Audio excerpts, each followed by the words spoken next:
What inheritance? Dad laughed. Next day, the Queen's office summoned me to London. My father always had a peculiar sense of humor. When I asked him about the family's supposed inheritance in England, he simply laughed. What inheritance? He said with a laugh, as if I'd told the most absurd joke in the world. That laugh would be etched in my memory for weeks to come, especially after what happened. I am Lieutenant Samantha Miller, an officer in the United States Navy. At 28, I had already dedicated 10 years of my life to naval service, following a family tradition that stretched back to my grandfather. I was born and raised in Annapolis, Maryland, and have practically breathed the air of the Naval Academy for as long as I can remember.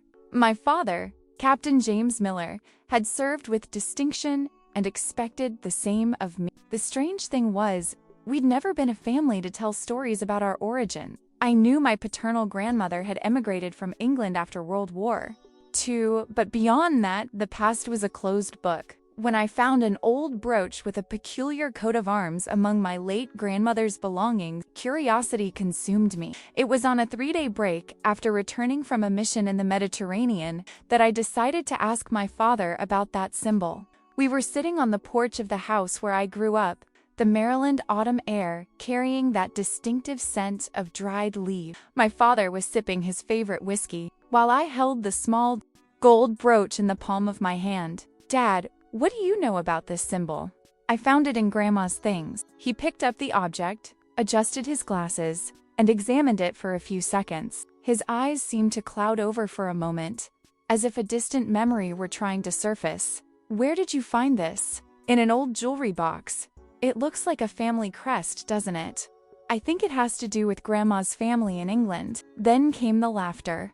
Not a hearty laugh or one of genuine amusement, but something nervous, almost offensive. What inheritance? He laughed, returning the brooch and taking a long sip of whiskey. Your grandmother was the daughter of simple Suffolk folk. There are no castles or treasures waiting for us across the Atlantic, Sammy. We're Millers, not Windsors. I let the matter drop there, but something about his reaction bothered me. My father was a straightforward man, a naval officer who valued honesty above all else. That laugh didn't seem honest. The next day, I had to go to the base for a planning meeting. She had just been assigned to the USS Roosevelt, a nuclear-powered aircraft carrier, and we had a series of joint exercises with NATO scheduled for the following month. It was a significant promotion in my career, and I was focused on preparing accordingly. I was leaving the meeting when my cell phone vibrated, an unknown number with an international code. Lieutenant Miller? Yes, who is speaking? This is Graham Whitfield from the office of Her Majesty the Queen of England. I stopped in the middle of the hallway. My first thought was that my classmates were playing a prank. Maybe someone had seen me examining the brooch and decided to join in on the fun. Sorry, but I think there's some mistake, I replied, keeping my voice low. There is no mistake, Lieutenant. We are trying to locate Eleanor Miller's granddaughter, Eleanor Harrington. Our records indicate that you are that person. My heart raced. Harrington. I'd never heard that surname associated with my grandmother. Yes, Eleanor was my grandmother. She passed away 5 years ago. We deeply regret this. We need you to come to London as soon as possible to discuss matters relating to the Harrington family estate. You are entitled to a private audience at Buckingham Palace. I laughed nervously, thinking of my dad's laugh the night before. Look, I don't know who's behind this, but Lieutenant Miller, the voice grew firmer. I understand your hesitation. To confirm the authenticity of this communication, within the hour, you will receive official correspondence at the naval base, delivered by the British diplomatic attaché in Washington. We are also sending an official email to your military address. If you still have doubts, you can check through official Navy channel. I swallowed hard. This was more than just a joke. Why would the Queen of England be interested in seeing me? There was a pause on the other end of the line. I'm not authorized to discuss the details over the phone, but I can assure you it's a matter of considerable importance. It involves not only your family heritage, but also matters of British national interest. When I hung up, I stood in the hallway for several minutes, trying to process the conversation. The pin weighed heavily in my uniform pocket as if it were made of lead, not gold. Exactly 48 minutes later, I was called into my commanding officer's office. He stood there, looking somewhere. between confused and impressed, holding an envelope bearing the British royal seal. "Miller, do you have any idea what this means?" he asked, handing me the sealed envelope. It was brought personally by the British diplomatic attaché. They said it was urgent. I opened the envelope with slightly trembling hands. It was a formal invitation to an audience at Buckingham Palace in London, signed by the Queen's private secretary. It also included a special leave authorization from the U.S. Navy, already pre-approved by the highest authorities. "Sir, I honestly don't know what it's about," I confessed. "It has something to do with my grandmother, who was British." My commander nodded slowly. "Well, whatever it is, it's already been approved by the Secretary of the Navy. You have a week of special leave, starting immediately." Before leaving the base, I checked my military email. As promised, there was an official message with travel details. A private jet would be waiting for me at Baltimore Airport the following morning. All expenses paid, a temporary diplomatic passport arranged, and accommodations at the official government visitor residence in London. This was real, totally real. My first reaction was to call my father, but something stopped me. His laughter, his obvious discomfort when he saw the brooch. He knew something and had chosen to hide it from me. I decided I would find out the truth first, then confront him. Instead, I called my best friend and Naval Academy classmate Kate, who was now serving in an intelligence unit in Washington. "Kate, I need an unofficial favor. Can you look something up for me?" "Sure, Sam. What's going on?" "You seem weird. I need information about a British family named Harrington. Anything of historical or current relevance, especially if it has any connection to royalty." Harrington ... Okay, I can take a look. "But why?" I hesitated. "I just found out my grandmother was a Harrington, not a Miller by birth, and apparently that's important enough for Buckingham Palace to summon me for an audience with the Queen." The silence on the other end of the line was followed by a disbelieving laugh. "You're kidding me, right? I wish I was. I'm flying to London tomorrow. Oh my God. Sam, that's wow. I'll see what I can find and get back to you as soon as I have something." I spent the rest of the day in a daze, packing a small suitcase and trying to understand what was happening. I considered confronting my father, but something told me he wouldn't be completely honest. If he'd kept this from me my whole life, why would he reveal it now?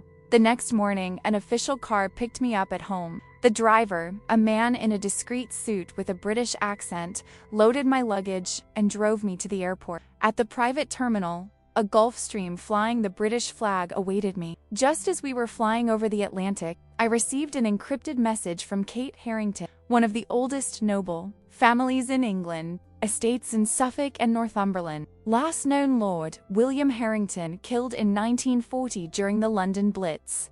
He had a daughter, Eleanor, who disappeared after the war. Title and estates in dispute ever since. Connection to the crown. The Harringtons were historic custodians of documents truncated. The rest of the message had been blocked. A chill ran down my spine. Kate had accessed something sensitive enough to trigger security protocols. When the plane landed in London, another official car was waiting for me. The impeccably dressed driver remained silent throughout the journey to an elegant residence in Belgravia, identified only as residence for guests of the crown. I was greeted by a middle-aged woman with a military bearing, who introduced herself as Lady Sarah Townsend, a former Royal Navy officer and current advisor to the royal household. "Lieutenant Miller, welcome to London. I hope you had a pleasant trip." "Thank you. It was surreal, to say the least." She smiled slightly. "I imagine so. You'll have time to rest today. Your audience at the palace is scheduled for tomorrow at 10 a.m. After that,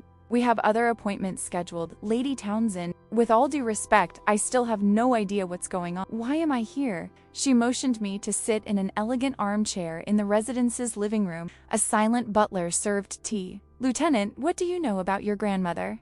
"Not much. She didn't talk much about her life in England. I know she came to the U.S. after the war, married my grandfather, who was an American sailor, and settled in Annapolis. She was a quiet, reserved woman." Lady Townsend nodded slowly. "Eleanor Harrington was no ordinary Englishwoman, Lieutenant. She was the only daughter of William Harrington, the 12th Earl of Westmoreland. When London was bombed in 1940, the Earl died protecting something of great value to the crown." My heart raced. What was that something? "That will be explained by the Queen herself. What I can say is that your grandmother was sent to the United States for national security reasons. It wasn't meant to be permanent, but she chose to remain there after falling in love with your grandfather. And my father? Does he know all this? She hesitated. Your father was informed of certain aspects of the family legacy when he turned 21, but he chose not to claim the title or the responsibilities that come with it. He preferred to continue his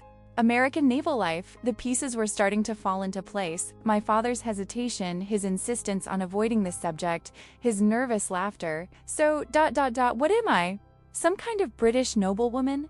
Technically, after your father's refusal, and now with his passing, you are the rightful 14th Countess of Westmoreland. But the title is only a small part of what brings you here. Time seems to have frozen. I, Lieutenant Samantha Miller of the United States, a British Countess, it seemed absurd, like one of those glitched movies about lost princesses. There's something else, isn't there? I asked, noticing she was choosing her words carefully. Yes, the Harrington family is not just noble by title. For centuries, they have served the crown in a special capacity. Guardians, for lack of a better word. Guardians of what? Lady Townsend placed her teacup on the table. That, Lieutenant Miller, is something only Her Majesty can reveal. Rest well. Tomorrow will be a day that will change your life forever. That night, lying in the elegant bed at home, I took my grandmother's brooch from my pocket and examined it in the lamplight. It wasn't just a family crest, I realized. In the center of the heraldic design was a small compartment I'd never noticed before. I pressed lightly, and it opened, revealing a tiny golden key. Before I could examine it further, my phone rang. It was a blocked number. Hello, Sam. It was my father's voice, strained like I'd never heard it. Where are you? In London. You knew this was coming, didn't you? A long sigh from the other end. I hoped it never happened. I thought they'd given up, that the secret had died with my mother. What secret, Dad? What are you talking about? Why did you lie to me? I didn't lie, I just withheld it. To protect you. Sam, listen, whatever they offer, refuse it. Go home. This isn't your fight. What fight? What are you talking about? The key, Sam. You found the key in the brooch. Didn't you? I looked at the small golden object in my palm, glinting in the light. How did you know? Because I saw it once when I was a child. My mother showed it to me and told me stories that sounded like fairy tales. But they're not, Sam. They're real, and they're dangerous. A chill ran down my spine. What does it open? Something that should never be opened. Promise me you'll come home. Father, I'm a naval officer.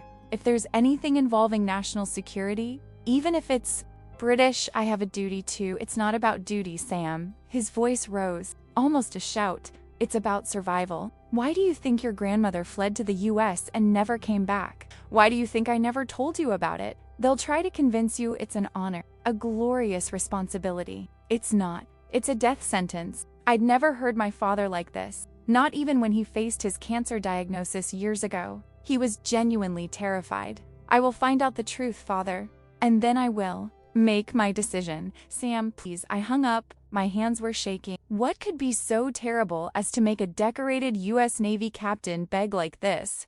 I looked at the key again. It was ancient, with intricate designs on its golden body. It seemed out of time, like an artifact from another century, and perhaps that was exactly what it was. I put it away carefully and tried to sleep, but my dreams were filled with images of naval battles, German submarines, bombs falling on London, and a female figure fleeing in the shadows with a bundle in her arms.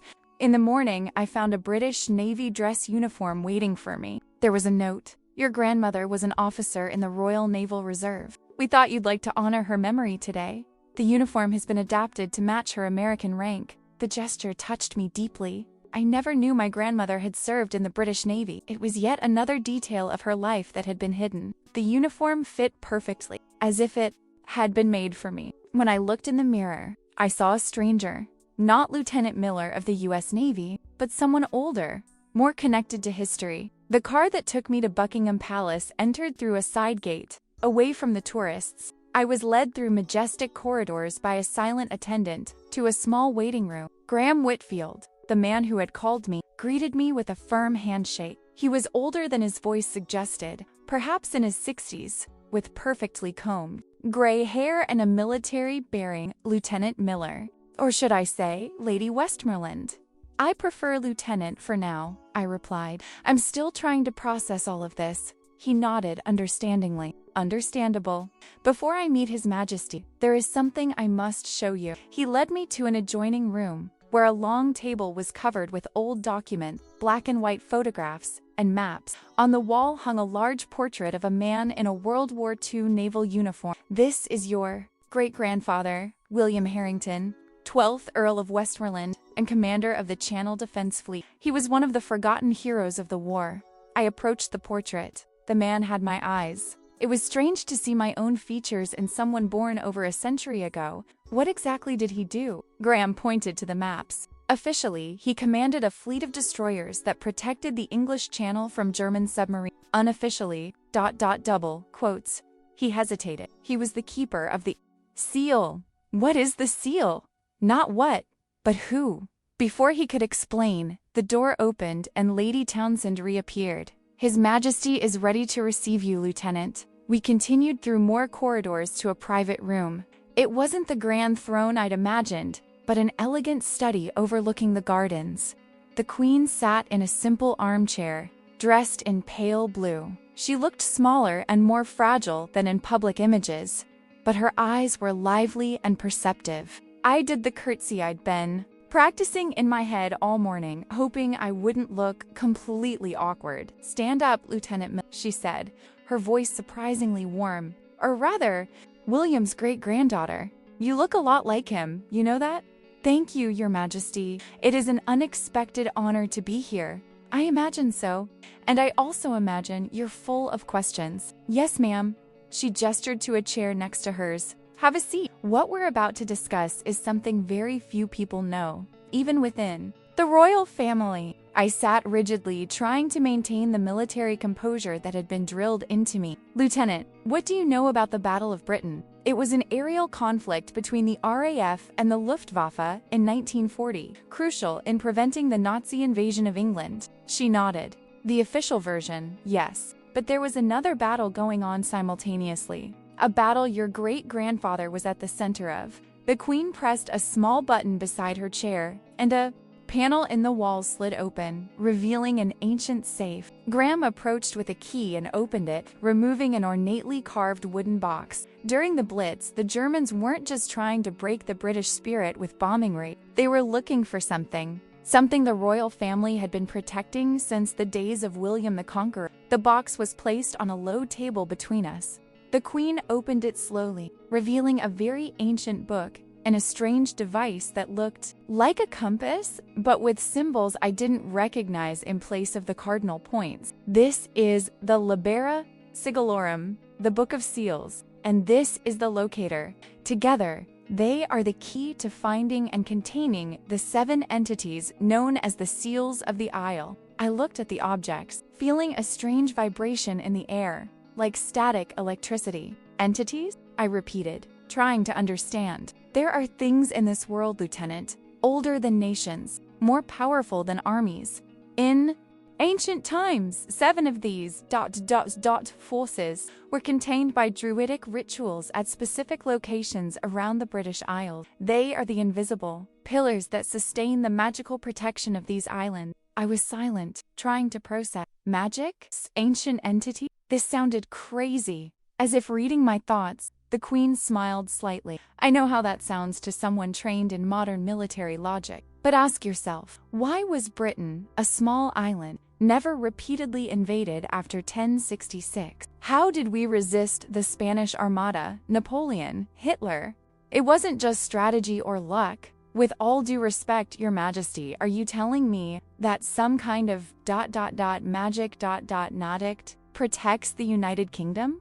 Exactly. And for centuries, the Harrington family, your family, has been the keepers of the first seal, the most powerful of them all. During World War II, Hitler found out about the seal. He had a cultist in the SS searching for magical artifacts around the world. Graham interjected. The bombings in Suffolk were not random. They were looking for the first seal. Your great-grandfather realized this and did something desperate. He moved the seal from its ancestral site, and he died in the process," the Queen added. His grandmother, just a young officer at the time, was the only one who knew where he took it. For safekeeping, we sent her to the United States with the key. It was supposed to be temporary until the end of the war, but she never came back, I concluded. No, she fell in love, established a new life, and decided to keep the secret. We respected her decision, hoping the seal would remain dormant in its new location. But it didn't stay, he guessed, feeling a growing weight. No.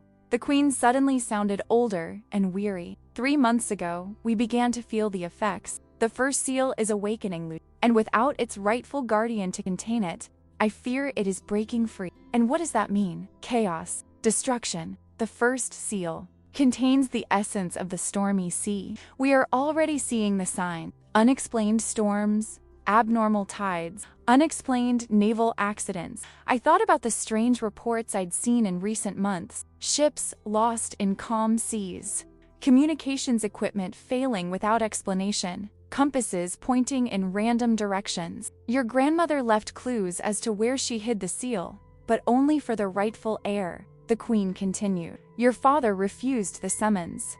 Now, it falls to you. I felt the little key I had found in the brooch burning in my pocket. What exactly are they asking me to do? The Queen exchanged glances with Graham and Lady Townsend. First, accept your birthright as the 14th Countess of Westmoreland and keeper of the first seal. Then, use the innate knowledge of your lineage, along with the clues left by your grandmother, to locate the seal and perform the ritual of containment. What if I refuse? The silence in the room was heavy. Then, said the Queen finally, I fear we will face an unprecedented catastrophe. Not only Britain, but all coastal nations will be in danger. I remembered my father's desperate warning. It's a death sentence. Now I understood his fear. It wasn't just a matter of duty or honor, but something far more dangerous. I need time to think, he said finally. Unfortunately, time is something we don't have. The Queen. Signs indicate that the seal will be completely released by the next full moon. We have less than 2 weeks. 2 weeks to decide whether to accept an ancient magical inheritance or allow some kind of supernatural catastrophe to befall the world. Not exactly the kind of decision they taught at the Naval Academy. There's one more thing you need to know, Lady Townsend said. We're not the only ones looking for the seal. The Nazis? I asked, half joking. Their ideological descendants.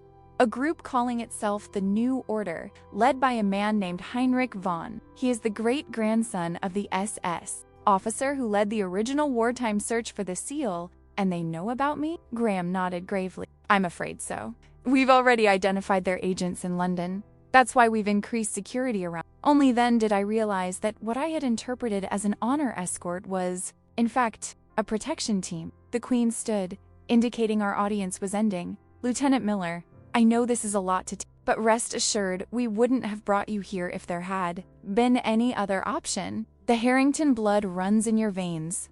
You are the only one who can find and control the seal now. She took my hand in both of hers. Please help us. I ask not as your queen, for I know your loyalty lies with the United States.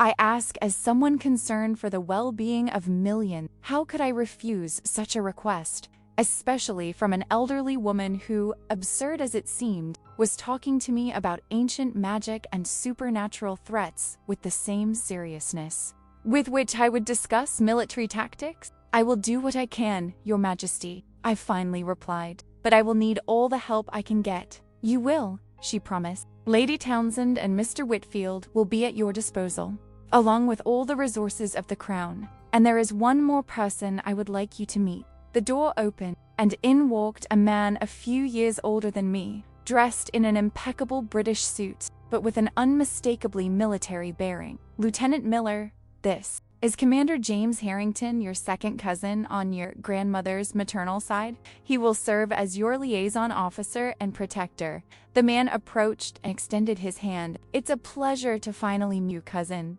I've been watching your career from afar for years. I shook his hand, feeling a strange familiarity, as if I had known him for a long time. Did you know about all this? I asked. Part of it. My family line has served as secondary guardians for generations. We are always ready to support the primary guardian, knew now. Something about the way he said now bothered me. You expected to be the main guardian, didn't you? A brief flash of emotion crossed his face before he controlled it. Under other circumstances, yes, but William Harrington's blood runs directly through your vein, not mine. The seal will respond better to you. The Queen touched my arm lightly. Rest today. Tomorrow, we will begin training you in what you will need to know. Commander, Harrington will escort you back to the residence. I bowed one last time and left, feeling as if I had just entered a world completely different from the one I knew. The pragmatic naval officer in me wanted to dismiss it all as elaborate fantasy, but something deeper, perhaps the Harrington blood they so often spoke of, resonated with the truth behind the Queen's words. On the way back, Commander Harrington James, as he insisted I call him, remained in watchful silence. Only when we were within the safety of the residence did he finally speak. You have the key, don't you? I hesitated, then took the small golden key from my pocket. This one? He looked at her with an expression of reverence. The last link to the first. Eleanor hit it well. My dad is terrified about all of this. He called me yesterday, practically begging me to come back to the US. James sat down, motioning for me to do the same. Your father had good reason to be afraid. When he refused the title and duty, things ... happened. What kind of things? Accidents, strange deaths. The New Order tried to eliminate him, thinking he knew where the seal was hidden. That's why he immersed himself completely in American naval life. It was the only way to protect himself, always surrounded by other military personnel. And my mother? His expression turned serious. Her car accident wasn't an accident. My blood ran cold. My mother had died when I was only 7 years old. I always believed it had been a tragic accident on a rainy road. They killed her thinking she might know something, James continued. Her father never told her anything to protect her, but they didn't know that. A cold rage began to build inside me. If what James said was true, then these fanatics had taken my mother from me. They had transformed my childhood and my father's into one marked by grief and loss. Where are they now? This new order? Everywhere and nowhere. They're like ghosts, appearing only when they have a target. And now, you're that target. I stood up, walking to the window. London stretched out there, gray and majestic under the light rain that was beginning to fall. An ancient city full of secrets. Do you really believe in all this?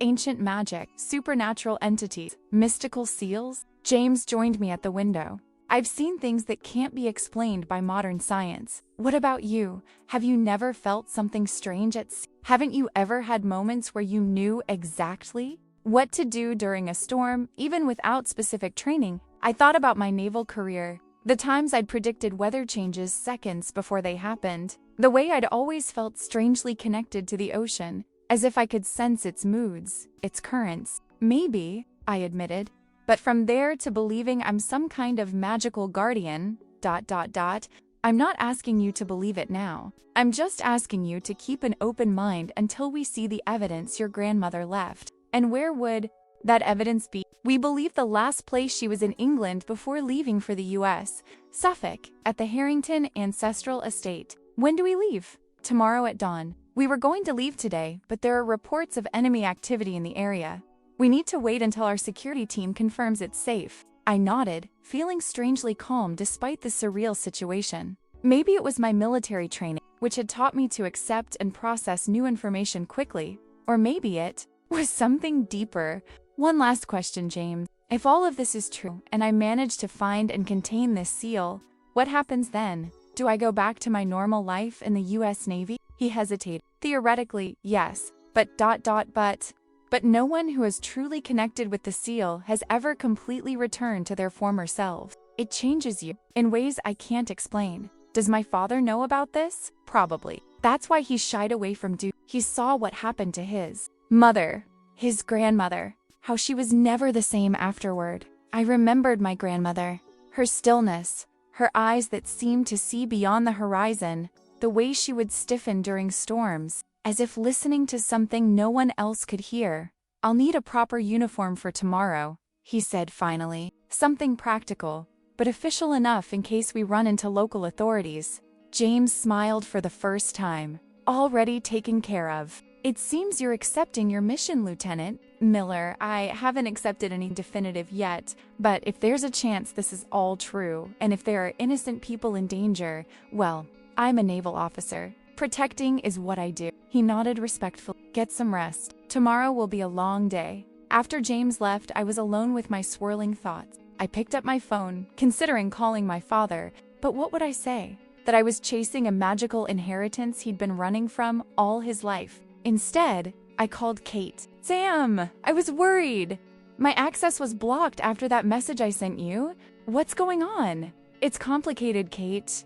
Let's just say my family history is stranger than I imagined. Are you okay? Do you need help?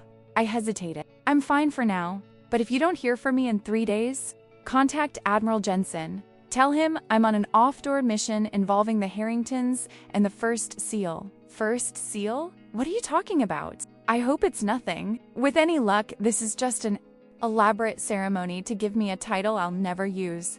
But just in case, ... Understood. 3 days. Admiral Jensen, Harrington, First Seal. But Sam, be careful. Whatever this is, it's big. My preliminary research on the Harringtons has raised alarm bells at levels I've never seen before. I'll be careful. And Kate... Thank you. I hung up and looked at the little golden key again. Something told me it would open much more than just a lock. That night, I dreamed of the sea. Not the calm sea I knew from routine patrols, but something wild and primal, with waves as high as mountains and black depths that seemed endless. And in the depths, something stirred, something old and powerful, trying to break free. I woke gasping with the sensation of salt water on my... The clock read 4:15 a.m. Dawn was still a long way off, but I knew I wouldn't be able to go back to sleep. I stood up and found the uniform James had mentioned, laid out neatly on a chair. It was a modern version of the Royal Naval Reserve uniform, adapted to match my rank of lieutenant in the U.S. Navy. Alongside it was a smart civilian coat to wear over it, camouflaging my military identity when necessary. I was just finishing getting dressed when I heard a soft noise at the window. Instinctively, I ducked and approached from the side, as I'd been trained to do for situations of potential hostility. Parting the curtains slightly, I saw a figure moving in the back garden. It wasn't one of the guards I'd noticed. Earlier, the movement was different, stealthy. My phone vibrated silently. It was a message from James. Do not leave the room. Possible break-in. Security team on the way. I quickly assessed my situation. I was in a second-floor room with a single front door and the window. No weapons, except my eyes fell on a heavy decorative fireplace poker near the small ornamental fireplace. I didn't have time to think any further. I heard the sound of breaking glass somewhere downstairs, followed by quick, muffled footsteps. A silent alarm must have gone off, because outside lights began to flicker. Though silently, I positioned myself by the door, poker in hand, listening intently. Footsteps on the stairs, then in the hallway. 2 sets, maybe 3. The doorknob turned slowly, stuck, but that wouldn't stop them for long. I heard a whisper in German, then the metallic sound of lockpick. The door swung open. A man dressed entirely in black entered, a silenced gun in front of him. I didn't give him time to check the room. The poker struck his wrist hard enough to knock the gun off, and my second blow hit the side of his knee, sending him falling with a muffled cry. The second intruder was already entering, but now I had the advantage of lost surprise. He aimed his gun directly at me, but before he could fire, an explosion of shattered glass came from the window, and James Harrington burst into the room like a force of nature. Within seconds, the second intruder was unconscious on the floor, and James was beside me, panting. Are you well? Yes, I replied, my heart racing, but my mind clear. How many are there? 4. 2 here, 2 in the back. Security has already neutralized the others. He looked at the groaning man on the ground, whom I had hit. Good work with the poker. Marine training? Improvisation, I replied. It's not exactly what they teach at the academy. James smiled briefly before returning to seriousness. We need to get out of here. The residence is compromised. How did they find us? I don't know. Maybe they've been following you from the start, or maybe they have informants within the system. He pulled a small device from his pocket, checked something on the screen, and nodded. Car out back in 2 minutes. Just grab the essentials. I tucked the golden key into my pocket, along with my phone, identification, and the small Swiss Army knife I didn't need anything else. James and I quickly descended, avoiding the main hallway where security officers were securing the area. He led me through a service exit and through a small garden to where a discreet car with its engine running was waiting for us. To Suffolk? I asked as we entered. Not directly. We need to lose any potential followers first. The driver, a tough-looking man who didn't introduce himself, nodded to James and sped off. At the same time, I saw 2 other identical cars leaving through different exits, heading in opposite directions. Fun, I commented. Classic, but effective. Sometimes the basics work best, James replied, checking his phone. Lady Townsend has already been informed. She'll meet us at the reassembly point. And where would that point be? It's better if you don't know yet, in case we're intercepted. Get some rest if you can. We have a few hours of driving ahead of us. I tried to relax, but my mind was racing. Who are these people, James? What do they really want?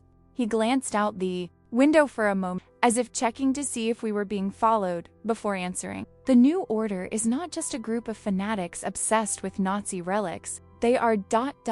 hybrid. What do you mean by hybrids? Half human, half something else. He seemed to choose his words carefully. When the Nazis were searching for the seal during the war, some of their occultists performed forbidden rituals. They tried to connect to the seal without the proper bloodline, without the training. And what happened? They were corrupted. The power of the seal transformed them, but in a distorted way. They passed this corruption on to their descendants. I looked at him skeptically. Are you telling me we're being chased by supernatural mutant Nazis? James laughed humorlessly. Putting it that way, it sounds absurd. But yes, that's essentially it. They're stronger than normal humans, more resistant to injury, and can ... sense things others can't. Like the key, I conclude. They can feel it, can't they? Not the key exactly, but your potential as a guardian. The energy of the seal that is already awakening within you. That's why we needed to get you out of central London. There, you were a beacon to them. Thought about the dream I'd had, the feeling of the ocean calling. It wasn't just a dream, I realized. It was some kind of connection beginning to and when we get to Suffolk, what do you expect to find there? The Harrington ancestral estate was partially destroyed during the war, but the underground library survived. We believe your grandmother left instructions there, perhaps a map to where she hid the seal. What if we don't find anything? James was silent for a moment. Then we'll have to trust you. Your blood. The call of the seal itself. We drove in silence after that, each lost in our own thoughts. I watched the British landscape pass by outside the window, so different and yet so strangely familiar, as if I'd been here before in another time. After a few hours of roundabout travel, with several changes of vehicle and route, we arrived at a small rural property that looked abandoned for years.